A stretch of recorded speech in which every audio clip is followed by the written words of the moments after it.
I used to think people made stories like this sound worse than they really were. I used to think there was always a simple explanation, a wrong number, a prank, a glitch in the system, someone making a mistake. But then the police played me a 911 call, and the voice on that call was mine. The problem was, I never made it. This happened about 8 months ago, when I was living alone in a small apartment on the edge of town. It was not a bad area, but it was not exactly nice either. It was the kind of place where people kept to themselves. You would see the same cars in the parking lot every day, but you would almost never know the names of the people who drove them. I worked as a night supervisor at a small hotel near the highway. It was not a fancy hotel, mostly truck drivers, tired families, traveling workers, and the occasional couple that clearly did not want to be asked any questions. My shift was from 10 at night to 6 in the morning. Most nights were quiet, too quiet sometimes.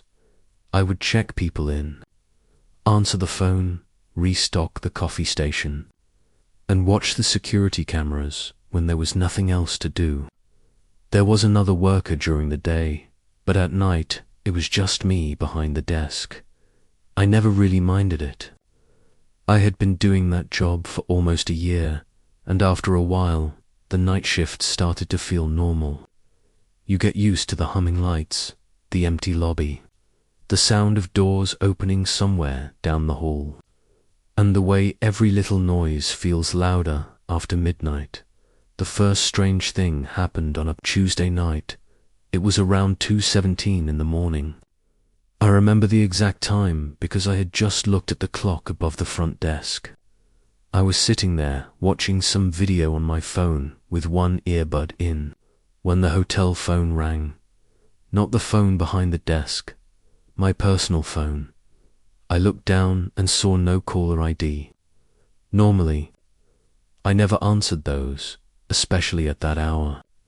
But I had a younger sister who sometimes called from random numbers when her phone died, so I picked up. I said, "Hello." For a second, there was only static. Then I heard breathing, not heavy breathing.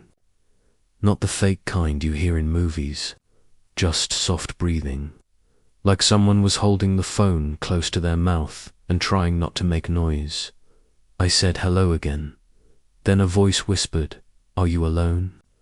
I pulled the phone away from my ear and looked at the screen. "No caller ID." I said, "Who is this?" The line went quiet. Then the call ended. I sat there for a few seconds, staring at my phone. My first thought was that it was some stupid prank. Maybe someone had seen me working alone through the lobby windows. Maybe it was one of the guests messing with me. I checked the cameras. The lobby was empty. The parking lot was still. The hallway cameras showed nothing but closed doors and dim carpet. I told myself it was probably nothing. People make weird calls all the time. About 10 minutes later, the hotel phone rang. This time it was the front desk line. I answered with the usual line, "Front desk, how can I help you?" Again, static. Then the same whisper, "Are you still alone?" My stomach tightened. I did not say anything at first. I just looked toward the glass doors at the front of the lobby. Outside, the parking lot was dark except for one flickering light near the vending machines. I said, "Who is this?" The voice did not answer. Instead, it whispered, "You should check room 214. Then the call ended. I sat frozen for a moment. Room 214 was empty. I knew that because I had checked the occupancy list maybe 20 minutes earlier. The hotel was only half full that night, and the whole second floor was almost empty. I pulled up the camera for the second floor hallway. Nothing. The hallway was quiet. The ice machine was glowing at the far end. The door to room 214 was closed. I thought about calling my manager, but I did not want to sound dramatic. I was 26 years old, and I did not want to call my boss at 2 in the morning because someone whispered on the phone. So I grabbed the master key, took a small flashlight from the drawer, and walked upstairs. Looking back, I know that was stupid at the time. I kept telling myself I was just doing my job. The second floor smelled like old carpet and cleaning spray. Every step I took sounded too loud. When I reached room 214, I stopped and listened. Nothing. I knocked once and said, "Front desk." No answer. I unlocked the door and pushed it open. The room was empty. The bed was made. The bathroom light was off. The curtains were closed. Nothing looked touched.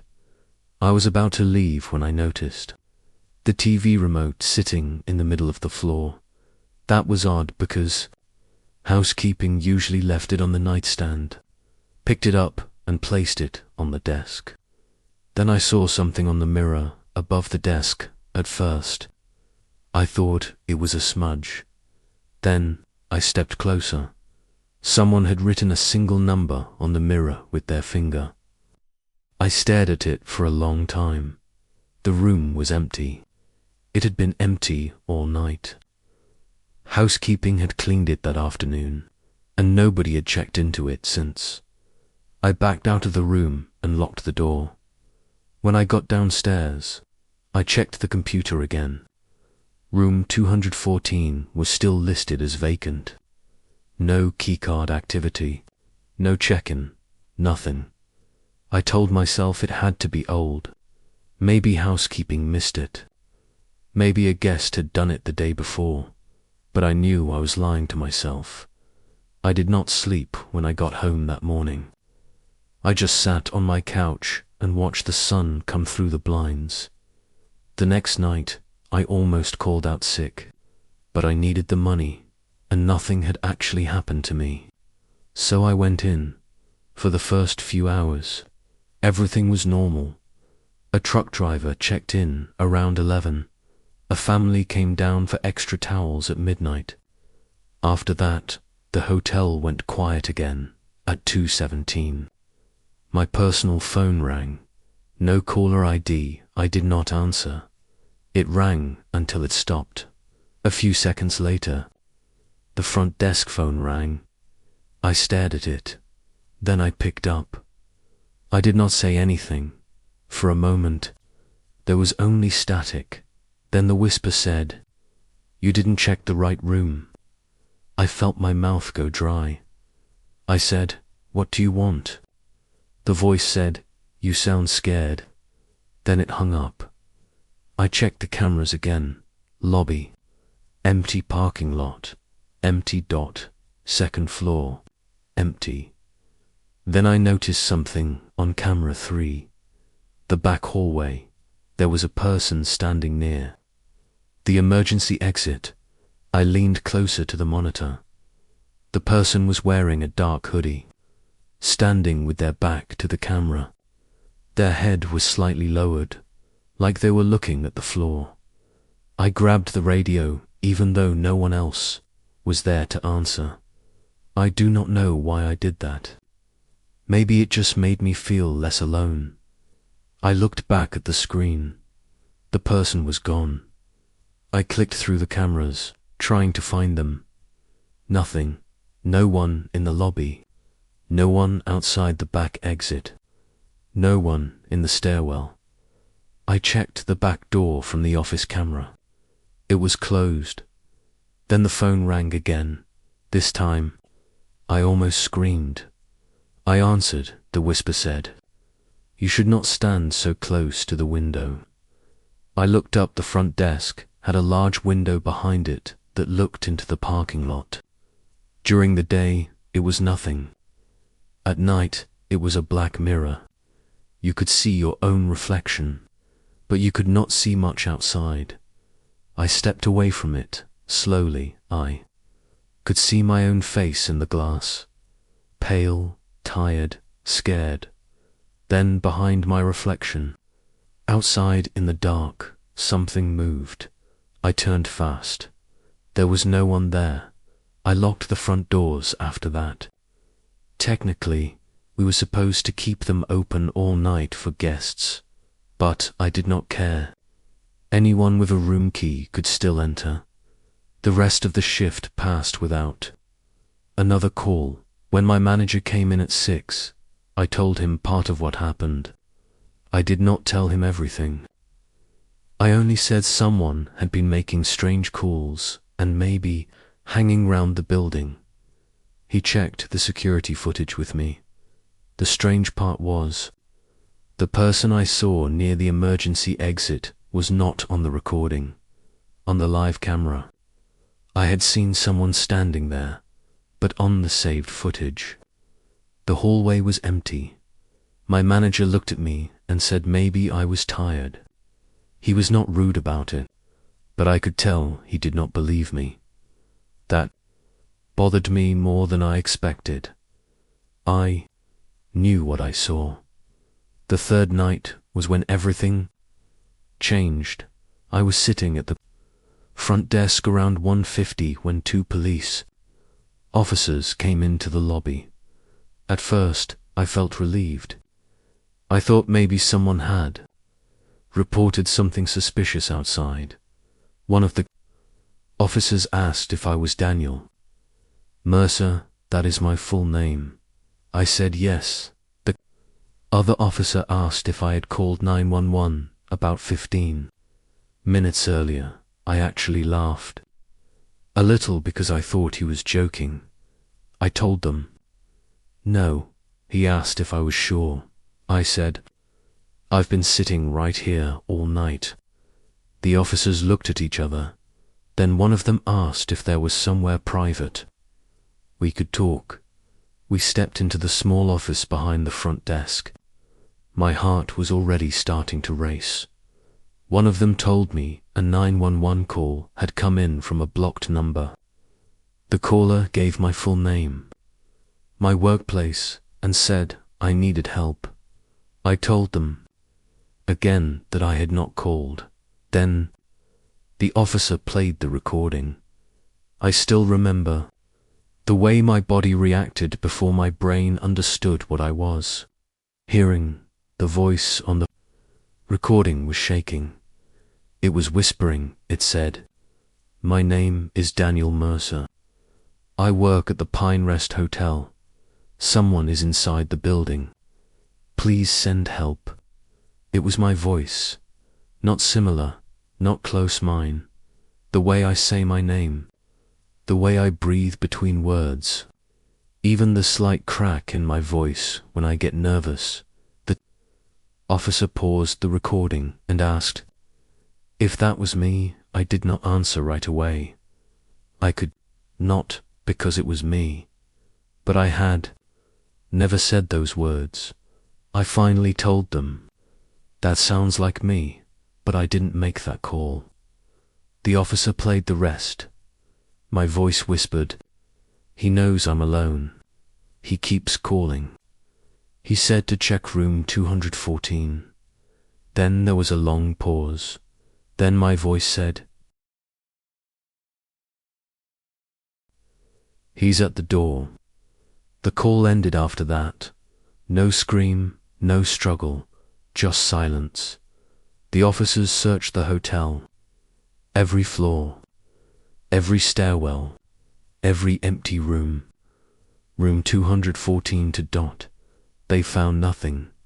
But in room 214, the mirror was clean. The 911 mark was gone. I told them about the calls, the whisper, the figure on the camera, and the mirror. They took notes, but I could tell they did not know what to do with it. One of them asked if I had any enemies. Said no. He asked if anyone had access to recordings of my voice.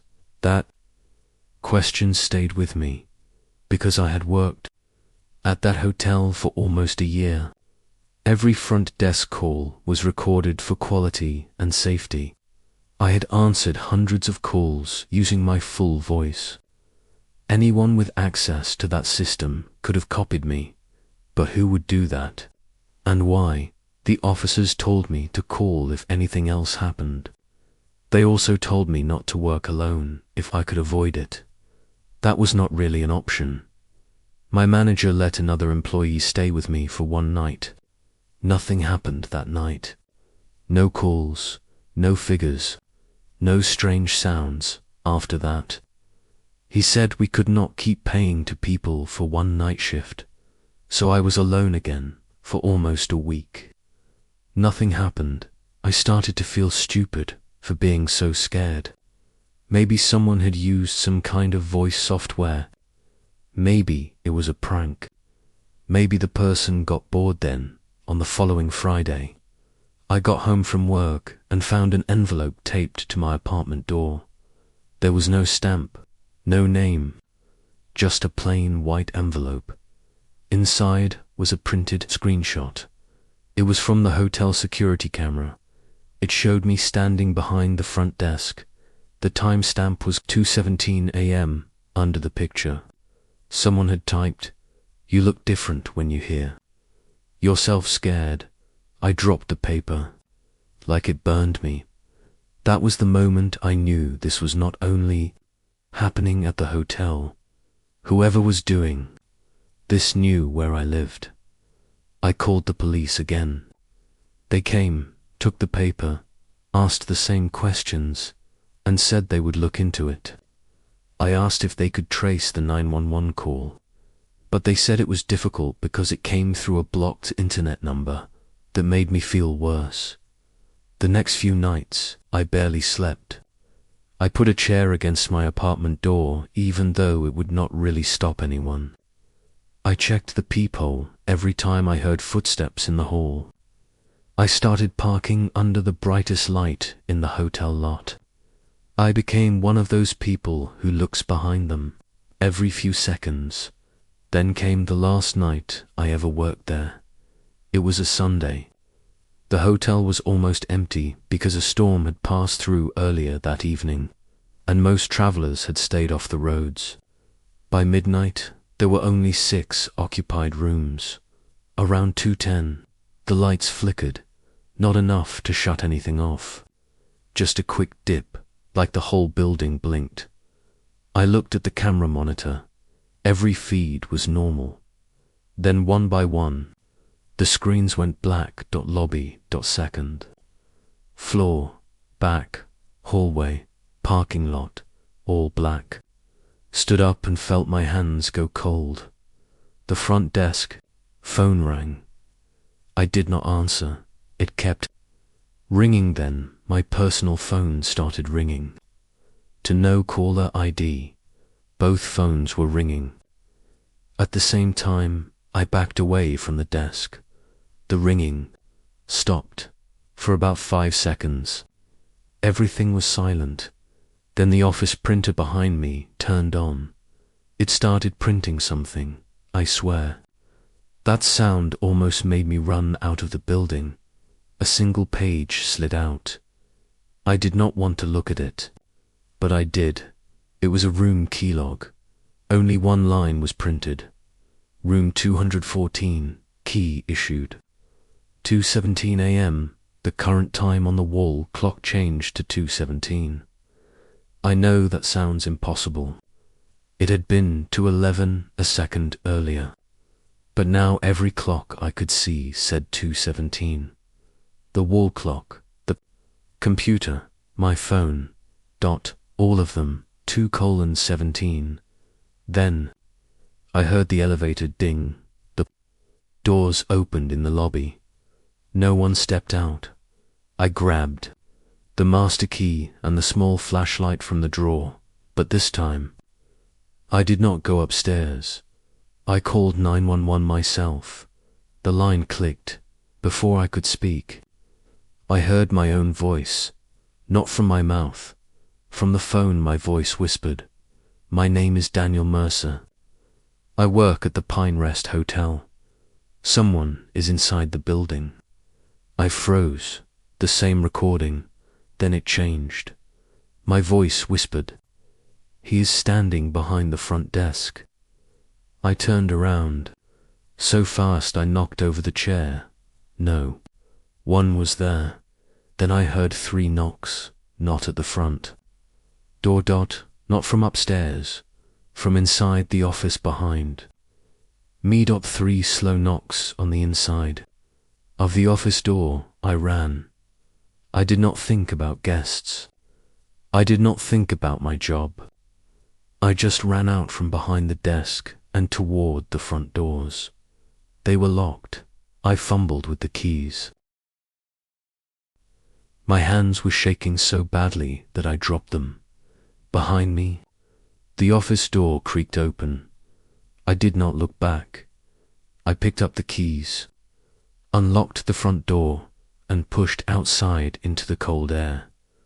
The parking lot was empty except for my car and 2 guest vehicles. Then I heard my own voice come through the hotel speaker system, the speakers we used for emergency announcements. My voice said, "Daniel, come back inside." I ran to my car. As I got in, I looked up at the 2nd floor. Room 214's curtains were open. Someone was standing in the window. Could not see a face, just a dark shape. One hand slowly lifted and waved. I drove straight to the police station, not home, not to a friend's place. Straight to the police station. By the time officers went back to the hotel, everything was normal. The cameras were working again. The clocks were correct. Room 214 was locked and empty. But there was one thing they could not explain. The emergency speaker system had recorded the announcement. They played it for me the next day. It was my voice again, clear as day. "Daniel, come back inside." My manager said I was done after that. Not fired exactly. More like he did not want the problem around anymore. Honestly, I did not argue. I never went back to that hotel after I picked up my last check. The police investigation went nowhere. They said it was probably someone with access to hotel systems. Maybe an employee. Maybe a hacker. Maybe someone using voice cloning software. That sounds logical. I want to believe that. But there are things I still cannot explain. The call that played before I spoke. The clocks changing. The figure in room 214. The fact that the hotel phone, my personal phone, and the speaker system all used my voice at the same time. And the worst part came. 2 months later, I had moved to a different apartment by then. I changed my number. I deleted my social media. I started working days at a grocery warehouse.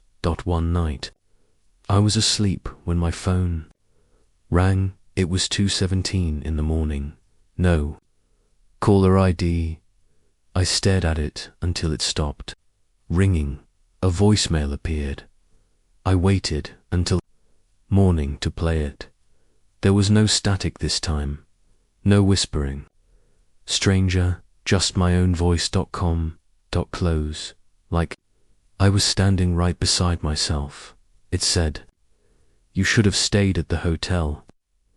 I have not received another call since, but sometimes, when I hear my own voice on a recording, I get this sick feeling in my stomach, because I am no longer sure which one is really mine.